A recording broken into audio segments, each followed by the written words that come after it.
அப்படின்றது ஒரு பெரிய அருள் அப்படின்னு தான் சொல்லுவேன். என் நண்பன் ஸ்ரீராம் மூலமாக என்கிட்ட வந்துச்சு இந்த ஸ்கிரிப்டு. ஒரு கதையை படிக்கும்போதே தெரிஞ்சிடலாம் அந்த கதையை எழுதினவரோட மனநிலை என்னன்னு தெரியும். அந்த மனசு தான் ராம் சக்ரியை என்கிட்ட கொண்டு வந்துச்சு. ரொம்ப சந்தோஷமாக இருந்தது. இதுதானே சொல்ல நினைக்கிறீங்க, வாங்க சேர்ந்து சொல்லுவோம் அப்படின்னு சொல்லி ஆரம்பித்தோம் இந்த பயணம். இப்போது என் வாழ்க்கையில் ரொம்ப ஒரு முக்கியமான இடத்துல நண்பனாக வந்து நிற்கிறார் இயக்குனர் ராம் சக்ரி. ரொம்ப நன்றி. நான் இந்த மாதிரி மனுஷங்களை பார்க்குறது ரொம்ப அரிது. இவங்களெல்லாம் பத்திரமா பாதுகாத்து வச்சுக்கணும். ஏன்னா நிறைய உண்மையோடையும் நிறைய எளிமையோடையும் நம்மளால் அந்த சமூகத்துக்கு ஏதாவது ஒரு பங்கு இருந்துடணும், எல்லாரும் நல்லா இருக்கணும் அப்படின்னு நினைக்கிறவங்க ரொம்ப குறைவு. அப்படி இருக்கிறவங்களால தான் அந்த உலகமே இயங்குதுன்னு நான் நினைக்கிறேன். நன்றி சார், நன்றி, வாழ்க. இந்த படத்தில் என்னோடு நடித்த எல்லாருமே, ஏன்னா அவர் வந்து எப்படின்னா, எனக்கு அவருக்கு எப்படி சிங்க் ஆச்சு நான் நினைக்கிறேன் அப்படின்னா, நான் எதையுமே யோசிக்கவே மாட்டேன். நான் டக்குன்னு முன்னாடி கால் எடுத்து வச்சுருவேன். ஆனால் அவர் நிறைய யோசிப்பார். எனக்கு அவர் அப்படியே ஆப்போசிட். அவர் இந்த படத்தில் ஒருத்தர் செலக்ட் பண்ணியிருக்காங்க அப்படின்னா அவ்வளோ ஆழமாக யோசித்து அதுக்கு ஒரு 4 ஆப்ஷன் பார்த்து அதில் ஒரு ஆப்ஷனை கண்டுபிடிச்சி ரொம்ப க்ளீனாக கொண்டு வந்து நிறுத்தியிருப்பார். அதனால தான் அந்த படத்தில் அவ்வளோ பேரும் அவ்வளோ அழகாக நடிச்சிருந்தாங்க. எல்லோருக்கும் என்னுடைய மனமார்ந்த நன்றி, வாழ்த்துக்கள். கோதண்டம் சார், நீங்கள் சொன்னது முதல்ல புரிஞ்சது. அப்புறம் எதையோ ஆண்களை தூக்கிட்டு பெண்களை குறைச்சிட்டோம்ன்ற பதட்டத்தில் வேற ஒன்று சொல்லி மொத்தத்தையும் எனக்கு என்ன சொன்னீங்கன்னு கடைசி சரி ஏதோ சொல்லியாச்சு. ஆனால் அவங்க மனசு புரிஞ்சது. வாழ்த்துக்கள். எல்லோருக்கும் என்னுடைய மனமார்ந்த நன்றி. என் தம்பி கேமராமேன் ஒருத்தர் நமக்கு ரொம்ப பிடிச்சா தான் அவங்கள பார்த்து சத்தம் போடுவோம். முதல் நாளோ 2வது நாளோ சத்தம் போட்டேன். நான் மனசு கேட்கல. திரும்ப கேரவன் கூப்பிட்டு அந்த தோளில் கை போட்டு, ரொம்ப நல்லா வர வேண்டியவன்டா, என்னமோ ஒன்று நடக்குது, அது சரி பண்ணிக்கோ அப்படின்னு சொல்லி ஒரு 5 நிமிஷம் பேசினேன். அதற்கு பிறகு ரொம்ப ரொம்ப சரியாக போச்சு. கடைசி நான் படம் பார்த்தோன்னே ரொம்ப வியந்துட்டேன். படம் பார்த்தோன்னே அந்த லென்சிங் சென்ஸ், அது எங்கள் டைரக்டர் அடிக்கடி சொல்லுவார். எந்த இடத்துல எந்த லென்ஸை பயன்படுத்தணுன்றது ஒரு கேமராமேனுக்கு தாண்டா தெரியும், அவன் தான் சரியான கேமராமேன் அப்படின்னு சொல்லுவார். ரொம்ப அழகாக பயன்படுத்தியிருந்தார். நான் படம் பார்த்த உடனே முதல்ல கூப்பிட்டேன், வாழ்க, இன்னும் பெரிய இடம் இருக்குது உனக்கு சினிமாவில், வாழ்த்துக்கள் வாழ்த்துக்கள். அதெல்லாம் பண்ண டெக்னீஷியன்ஸ் எல்லாருமே, சங்கர் சூப்பராக பண்ணார். நான் அந்த படம் ஷூட்டிங் போயிட்டு இருக்கும்போது நான் ஸ்கூல் பஸ்ஸுக்காக ஒரு 4-5 பஸ்ஸை வச்சு ஒரு ஆக்சிடென்ட் சீக்வன்ஸ் எடுக்க போகிறேன்டா தம்பி, இது எப்படி எனக்கு டிசைன் பண்ணணும்னு தெரியல அப்படின்னு சொல்லி கேட்டுட்டு இருக்கும்போது எனக்காக போய் 4 பஸ் வாங்கிட்டு வந்து கொடுத்தேன். பஸ்ஸுனா இந்த பஸ்ஸு, குட்டி பஸ் வாங்கிட்டு வந்து கொடுத்து, இதை வச்சு பண்ணுங்கண்ணே, இப்படி பண்ணுங்கண்ணேன்னு சொல்லி எனக்கு கொடுத்தான். அந்த மாதிரி ஒரு அற்புதமான ஒரு உழைப்பாளி. இது பண்ணுவோமா அது பண்ணுவோமா அப்படி இப்படின்னு தேடிக்கிட்டே இருக்கக்கூடிய ஒரு உழைப்பாளி. மியூசிக் டைரக்டர் சார், உங்களுடைய மனசு ரொம்ப பெரிய மனசு சார். அதான் கேட்டேன், என்னங்க அப்படின்னா, இல்லை என் பேர் போட வேண்டாம், கம்பெனி பேர் போடுவோம், இதில் என் உழைப்பு மட்டும் இல்லையே, இதில் கிட்டத்தட்ட 100கணக்கான பேரோட உழைப்பு இருக்குது, இது எல்லாருக்கும் பொதுவானது, இதில் கிடைக்கிற விஷயத்தெல்லாம் எல்லாருக்கும் கொடுப்போம் அப்படின்ற ஒரு மனசு இருக்குல்ல, அந்த மனசுக்கு வேறு ஒரு தளம் கிடைக்கும் சார். உங்களுக்கு வாழ்த்துக்கள். அப்புறம் எடிட்டர் சார், உங்களுக்கு நேற்று ஐயா படம் பார்த்துட்டு ரொம்ப நேரம் சொல்லிகிட்டே இருந்தார், யார் எடிட்டர்னு உங்களை பற்றி ரொம்ப நேரம் பேசிகிட்டே இருந்தார்.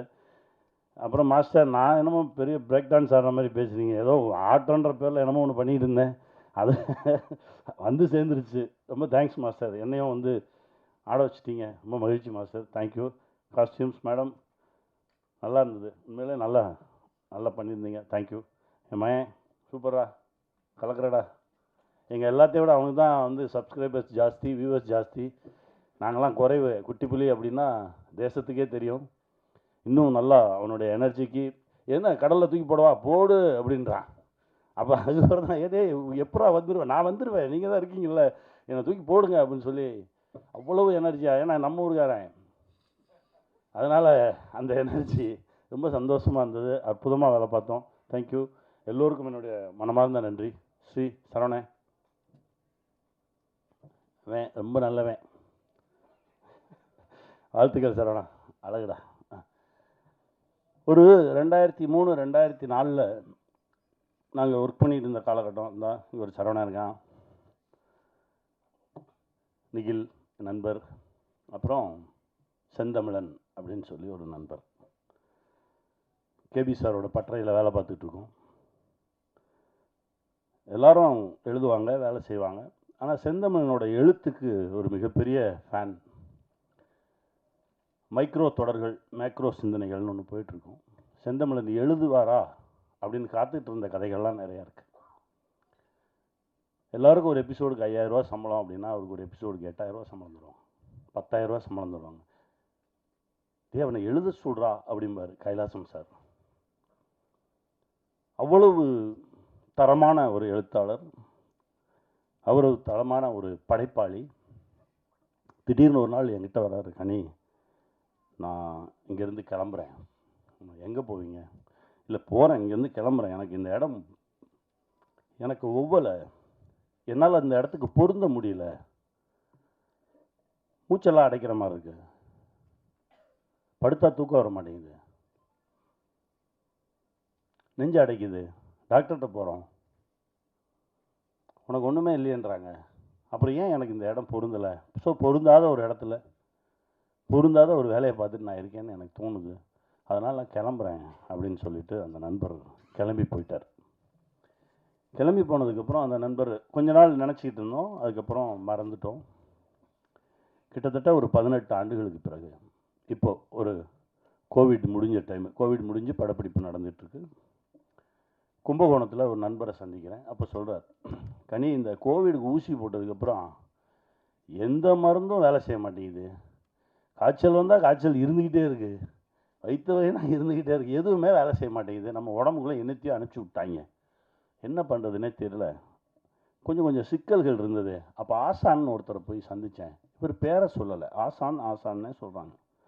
ஆசானை சந்தித்தேன், இந்த மாதிரி பிரச்சனையாக இருக்குது, எந்த மருத்துவமுமே வேலை செய்ய மாட்டேங்குது அப்படின்னு. அப்போ அவர் என்கிட்ட கேட்டார், கடைசியாக எப்போ செருப்பு இல்லாமல் நடந்தீங்கன்னு கேட்டார். நடந்தே ரொம்ப நாள் ஆச்சு. நடங்க, மழை பெஞ்சா நனைங்க, வெயில் அடித்தா காய்ங்க, செருப்பு இல்லாமல் நடங்க, பசிச்சா சாப்பிடுங்க, இதுதான் வைத்தியமா? ஆமாம், இதுதான் வைத்தியம், போங்கன்ட்டார். இந்த பிரபஞ்சத்தோடு நீ தொடர்பில் இரு, பிரபஞ்சம் உன்னை காக்கும் அப்படின்னு சொல்லி அனுப்பிச்சிட்டாரு. ஒரு 6 மாதம் ஆச்சு. நான் அதை தொடர்ந்து செய்கிறேன். ஒரு 6 மாதம் கழித்து பார்த்தா என் உடம்புல இந்த பிரச்சனைகள்லாம் கொஞ்சம் கொஞ்சமாக குறைய ஆரம்பிச்சுது. அதிலிருந்து நான் அவரை அடிக்கடி பார்க்க ஆரம்பிக்கிறேன், பேச ஆரம்பிக்கிறேன். அவரோடு இருந்தாலே எனக்கு ரொம்ப பாதுகாப்பாக இருக்க மாதிரி இருக்குது. எனக்கு ரொம்ப ஆச்சரியமாக இருந்தது. நான் உடனே அவரை பார்க்கணும், ஏன்னா நாளைக்கு எனக்கு படப்பிடிப்பு முடியுது, நான் இங்கேருந்து கிளம்பி போகும்போது எப்படியும் தஞ்சாவூர் வழியாக தானே போகணும், நான் அவரை பார்க்கணும். நீங்கள் கேளுங்க, அவர் என்கிட்ட சொன்னது நைட்டு ஒரு 9:45 10 மணி. நீ கேளுங்க, நான் நாளைக்கு கிளம்பி போகும்போது பார்த்துட்டு போயிடுறேன். இல்லை இப்போல்லாம் ஃபோன் பண்ண முடியாது, அவரோட நான் நேரடியாலாம் தொடர்பு கொள்ள முடியாது, அங்கே யாராவது இருப்பாங்க, அவங்ககிட்ட தான் பேசணும், நான் காலையில் பேசிட்டு சொல்கிறேன். காலையில் 6 மணிக்கு அவரை எனக்கு அடிக்கிறாரு, அவர் உங்கள் ஃப்ரெண்டாம்பா அப்படின்னாரு. ஏன் ஃப்ரெண்டா, என்ன சொல்கிறீங்க அப்படின்னு. இல்லை உங்களை வரும்போது வந்து பார்த்துட்டு போக சொன்னார், அப்போவும் பேரை சொல்ல.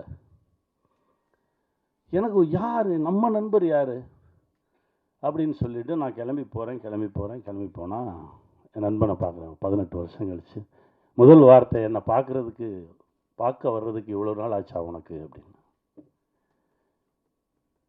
போகும்போது ஃபுல்லாக பொட்டக்காடாக இருக்குது, கருவேல முள்ளுமா பொட்டக்காடுமா இருக்குது. ஆனால் ஒரு 7-8 ஏக்கர் மட்டும் ஒரு வனமாக இருக்குது.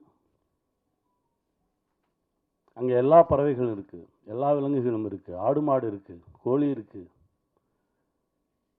அற்புதமான மனுஷங்க இருக்காங்க.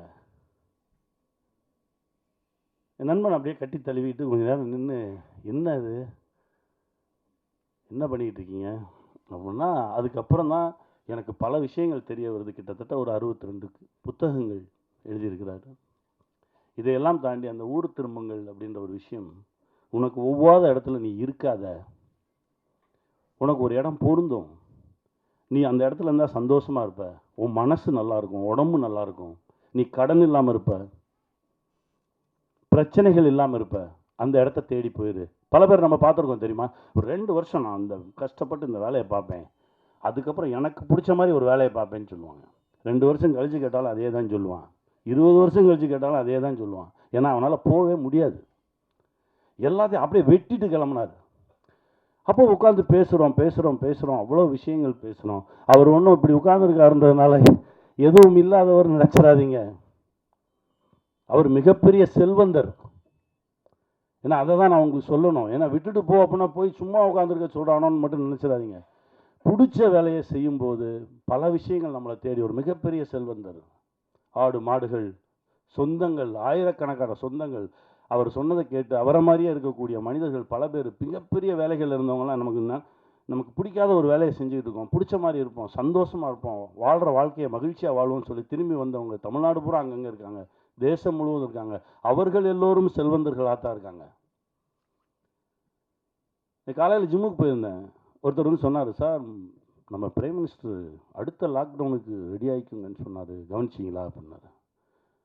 ஆமாம் சொல்லுவார், என்ன செய்ய தயாராகணும் சார். என்ன சார் செய்கிறது? எனக்கு ஒரு சந்தோஷம்.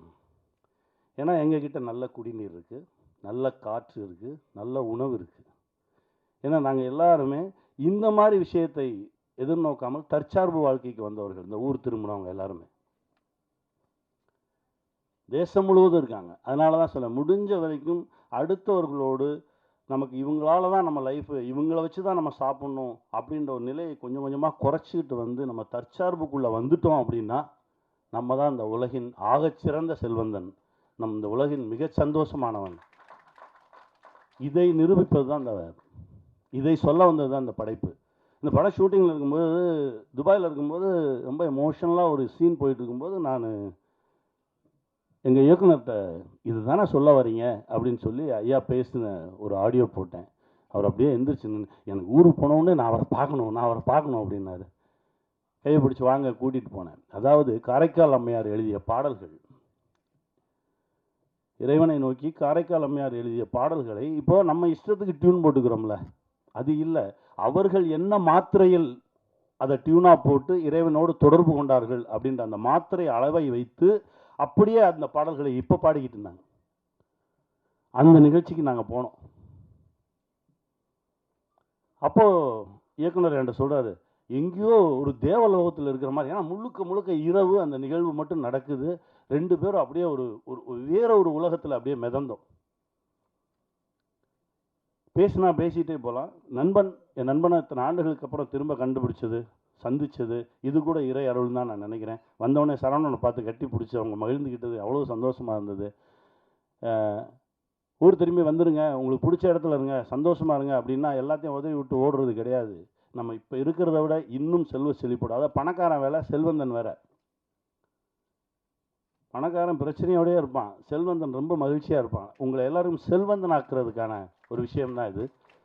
இந்த படைப்பில் நிறைய விஷயங்கள் பேசியிருக்கோம், ரொம்ப மகிழ்ச்சி. அதுவும் இந்த நிகழ்வுக்கு வந்து எப்போவுமே டைரக்டர் சொன்னார், சார் நம்ம நான் வழக்கமாக என்ன செய்வேன், வாங்க இவங்களை கூப்பிடுவோம் சார், நம்ம வந்து செந்தமிழன் சாரை கூப்பிடுவோம், அவர் வந்தால் எனக்கு ரொம்ப மகிழ்ச்சி. நிறைய வேலைகள் இப்போது ஏதோ நடந்திருக்கு. நான் பேசும்போது இல்லை எனக்கு வர இயலாது அப்படின்ற மாதிரி தான் சொன்னாங்க. அதுக்கப்புறம் ராம் பேசினோடனே மனசு மாறி இருக்குது. அந்த வேலை பழுவெல்லாம் கொஞ்சம் தள்ளி வச்சுட்டு எங்களுக்காக வந்ததுக்கு ரொம்ப நன்றி. உங்களுடைய மனசு தான் அது, ரொம்ப சந்தோஷமாக இருக்குது. நேற்று நீங்கள் படம் பார்த்துட்டு அந்த படத்தில் இருக்க அவ்வளோ விஷயங்கள் பேசுனீங்க, ரொம்ப சந்தோஷமாக இருந்தது. உங்களுக்குள்ளே இருந்த அந்த இயக்குனரும் அந்த தொழில்நுட்ப கலைஞன் திரும்ப வந்தான், எனக்கு அவ்வளோ சந்தோஷம். கார்மேனி செல்வம் திரைப்படம் பாருங்கள். இந்த மாதிரி படைப்புகள் ரொம்ப அரிதாக தான் வரும். இது வெறும் திரைப்படம் இல்லை, நாங்கள் இல்லாமல் போகலாம், ஆனால் அந்த படைப்பு இருக்கும், பேசிக்கிட்டே இருக்கும் உங்களோட. நிறைய சுமையை தூக்காதீங்க. இஎம்ஐன்ற பேரில் நிறைய சுமையை தூக்கணும்னா நம்ம நடக்கக்கூட முடியாது. அந்த சுமையை கொஞ்சம் கொஞ்சமாக இறக்கி விட்டுட்டு கைவீசி நடங்க, மகிழ்ச்சியாக இருங்க. வாழ்வோம், வெல்வோம். வணக்கம், எல்லோருக்கும் வணக்கம். ரொம்ப ரொம்ப மிக நன்றி ராம் சக்ரி சாருக்கு, என்ன செலக்ட் பண்ணி இந்த ரோல் கொடுத்தாங்க. இது ரொம்ப நேச்சுரலான ஒரு very homely and homie role. அதுக்கு நான் வந்துட்டு ரொம்ப ரொம்ப thanks. Plus hats off to you sir for giving me this opportunity. And அவ்வளோ ஸ்கில்ஃபுல்லான ஒரு டைரக்டர். தேங்க்யூ. ஸோ எனக்கு என்னோட இது திறமையை பார்த்து என்னோட ஸ்கில் செட்டுக்காக என்னோட டைரெக்டாக கம்யூனிகேட் பண்ணி ஸ்கிரிப்ட்லேருந்து எல்லாமே ஸ்டெப் பை ஸ்டெப் அந்த வேலை எல்லாமே அசிஸ்டன்ட் டைரக்டர் கொடுக்கலாம், ஆனால் கொடுக்காம டைரெக்டாக பர்சனலாக இன்வால்வ் ஆகி என்னை கைட் பண்ணி இந்த ரோலுக்கு கொண்டு வந்திருக்காங்க. ரொம்ப ரொம்ப தேங்க்ஸ் உங்களுக்கு சார். தென் ப்ரொடியூசர் சார், உங்களுக்கு ரொம்ப தேங்க்ஸ். ரொம்ப ஸ்மூத்தாக எல்லாமே அந்த ஷூட்டிங் செட்ஸில் எல்லாமே ரொம்ப ஸ்மூத்தாக ஒரு இந்த ப்ராஜெக்ட் போயிருக்கு. ரொம்ப ரொம்ப தேங்க்ஸுங்க. So my father figure and king மாதிரி எனக்கு ஃபிகர் வந்துட்டு சமுத்திரக்கனி சார். ரொம்ப ரொம்ப தேங்க்ஸுங்க. அவங்களுக்கு தேங்க்ஸ் சொல்கிறேன். முதல்ல வந்துட்டு ரொம்ப சீரியஸாக இருந்துட்டு இருப்பார். ஸோ எனக்கு கொஞ்சம் நர்வஸாக இருக்கும். ஆனால் ஓவர் த இயர்ஸ் நாங்கள் இவ்வளோ பழகினது, எங்களோட பாண்டிங் இதெல்லாமே ரொம்ப இதுவாக இருக்கும். அக்செப்ட் பண்ணி என்ன இதுக்குள்ளே கொண்டு வந்திருக்காங்க. ஸோ இதுக்கு வந்துட்டு ஃபஸ்ட்டு டைரக்டர் சார் வந்துட்டு ஸ்கிரிப்ட் அதெல்லாமே என்ன கைட் பண்ணுவாங்க. அதுக்கப்புறம் சமுத்திரக்கனி சார் என்னோட உட்காந்துட்டு எல்லாமே ஸ்டெப் பை ஸ்டெப் எப்படின்ட்டு வெரி ஸ்மூத்தாக இந்த இது கொண்டு போயிருக்காங்க. ரொம்ப ரொம்ப தேங்க்ஸுங்க. Then next thanks is to the Gautham sir. So அவரோட ஒர்க் பண்ணது plus entire team cast, Lakshmi Priya, she is such a superb actress, very natural, ஒரு ஹோம்லியான role and her acting is superb. and Karan, இது ரொம்ப ஒரு வெரி சிங்க் ஆயிட்டோம் நாங்கள் எல்லாமே அவ்வளோ இதுவாக as a team, very natural. அந்த ஃபியர் அந்த நர்வஸ்னஸ் இல்லாமல் எல்லாருமே அவ்வளோ ஒரு ஃபேமிலியாக நாங்கள் டீமாக ரொம்ப நல்லபடியாக பண்ணியிருக்கோம். We also gel like that. நம்மளோட அந்த சிங்க்ரனைசேஷன்ன்றது ரொம்ப நல்லபடியாக இருந்துச்சு. So thank you. I thank my family, my husband, my friends and fans, all of you. Thank you press and media, and thank you everybody. எல்லாருக்கும் வணக்கம். ஃபர்ஸ்ட் ஆஃப் ஆல் எனக்கு இந்த அழகான கேரக்டருக்கு என்னை சூஸ் பண்ணி எனக்கு இந்த ஆப்பர்ச்சுனிட்டி கொடுத்ததுக்கு ப்ரொடியூசர் அண்ட் டிரெக்டருக்கு ரொம்ப ரொம்ப தேங்க்ஸ். இது படத்தை தாண்டி இந்த மூவியில் நான் நிறைய நல்ல மனிதர்களை சந்தித்தேன். நிறைய அன்பான ஒரு செட்டில் இருந்தேன். நான் ரொம்ப ஹாப்பியாக ஒர்க் பண்ணேன். இவங்கள மாதிரி ஒரு ப்ரொஃபஷ்னல் டீமை நான் நிஜமாகவே இன்னி வரைக்கும் பார்த்ததில்லை. அவங்களோட ப்ரொஃபஷ்னலிசம் என்னை வியக்க வச்சுச்சு. அவ்வளோ அந்த அளவுக்கு ஒரு ரிசர்ச்சாக இருக்கட்டும், பிளானிங்காக இருக்கட்டும், ஷூட்டில் எல்லாமே பண்ண டீம் இது. I really want to thank the entire team of assistant directors. அவங்க ரொம்ப உழைச்சிருக்காங்க இந்த படத்துக்காக. ஏன்னா பீச் சைடில் ஷூட் பண்ணோம், நீங்கள் பார்த்துருப்பீங்க. வெயிலில் ஒருத்தர் கூட ஒரு சோர்வடையாமல் ஃபுல்லாக எல்லா நேரமும் ஆனால் சிரிச்ச முகத்தோடையே வேலை செஞ்ச மொத்த டீம் எல்லாம் அங்கே இருக்காங்களா, ஸ்ப்ரெட் ஆகிருக்காங்க தெரியல. பட் அசிஸ்டன்ட் டைரக்டர்ஸ்க்கு ரொம்ப நன்றி. எல்லாரோட நான் இந்த செட்டில் வந்து நிறைய அன்பு, எளிமை இருந்துச்சு. அதுதான் எங்கள் படத்துலேயும் டிரான்ஸ்லேட் ஆகிருக்குன்னு நான் நம்புகிறேன். நீங்கள் பார்த்த ஃப்ரேம்ஸாக இருக்கட்டும், Yuvarajan team excellent work. And music பற்றி சொல்லணுன்னா, எவ்வளோ நான் ஒரு படத்தில் நடிச்சிருக்கேன், அந்த படத்தோட பாட்டு எனக்கே ரொம்ப பிடிச்சிருக்குன்னா அது எவ்வளோ ஒரு ஜாலி இல்லை? அந்த மாதிரி தான் நான் ஃபீல் பண்ணுறேன். இப்போது எனக்கு ரொம்ப பிடிச்சிருக்கு. It is been my favourite song. இதை பார்த்தீங்கன்னா ரிப்பீட்டில் போட்டு கேட்குற பாட்டு தான் இது. So thank you very much for a song sir. ஃபைனலாக என்னோடய ப்ளேலிஸ்ட்டில் ரிப்பீட்டில் கேட்க ஒரு பாட்டு இருக்குது எனக்கு. ஸோ ஃபேமிலியை கூட்டிகிட்டு போய் எல்லாருமா எந்தவித கவலையும் இல்லாமல், ஐயோ நம்ம பசங்க இந்த படத்தை பார்க்கலாமா, அவங்கள கூட்டிகிட்டு போகலாமா, என்ன இருக்கும், அதெல்லாம் எந்த வரியும் இல்லாமல் ஃபேமிலியோடு போய் பார்க்கக்கூடிய ஒரு படம், நிறையா அன்பு நிறைந்த படம். ஸோ இந்த மாதிரி படங்களை ப்ளீஸ் போய் தியேட்டரில் பார்த்து சப்போர்ட் பண்ணுங்கள். அவ்வளோதான். Thank you very much. சாரி, நான் இங்கே பேசுகிற டென்ஷனில் நான் ரொம்ப முக்கியமாக சொல்லணும்னு நினச்சதையே மறந்துட்டேன். இந்த மூவியில் எனக்கு கிடைச்ச பெரிய கிஃப்ட் வந்து கனி சார் கூட ஒர்க் பண்ணுற ஆப்பர்ச்சுனிட்டி. அண்ட் நான் கனி சார் கூட ஒர்க் பண்ணும்போது ஃபஸ்ட்டு எனக்கு ஆக்சுவலாக எக்ஸைட்டிங்காக இருந்தது. சரி, ஒரு பெரிய ஆக்டரோட நடிக்க போகிறோன்னு. ஆனால் செட்டுக்கு போனதுக்கப்புறம் அவர் வந்து ஒரு ரொம்ப அழகான ஆக்டர்னு உங்கள் எல்லாருக்கும் தெரியும். அதையும் தாண்டி ரொம்ப அழகான மனிதர். அவரோட ஒர்க் பண்ணது வந்து இட் வாஸ், நான் எப்படி சொல்லனே தெரியல. இவ்வளோ ஒரு என்கரேஜிங்காக ஒரு செட்டில் ஒருத்தர் இருந்து நான் பார்த்ததே இல்லை. வார்த்தைக்கு வார்த்தை எல்லாரையும் என்கரேஜ் பண்ணுவார். நீங்கள் நல்லா பண்ணியிருக்கீங்க, ஏதாவது ஒரு ஷாட் நல்லா இருந்ததுன்னா போயிட்டு என்கரேஜ் பண்ணுவார். யாராக இருந்தாலும், யார் நல்ல வேலை பண்ணாலும் கூப்பிட்டு என்கரேஜ் பண்ணுவார். ஸோ நான் மறுபடியும் இந்த செட்டு வந்து ரொம்ப ஒரு அன்பான செட்டாக இருந்ததுன்னு நான் சொல்கிறதுக்கு ரொம்ப முக்கியமான காரணம் கனி சார். நான் ரொம்ப சொல்லணும்னு நினச்சேன் சார், மறந்துட்டேன். அதனால் நான் வந்து ரொம்ப ரொம்ப தேங்க்ஸ் சார். உங்கள் கூட ஒர்க் பண்ணதில் எனக்கு ரொம்ப ரொம்ப ரொம்ப சந்தோஷம். இதில் நான் வந்து இவ்வளோ நடிச்சிருக்கேன்னா அதுக்கு கனி சார் அண்ட் டைரக்டர் சார் 2 பேருமே வந்து ரொம்ப முக்கியமான காரணம். அவ்வளோதான். Thank you very much.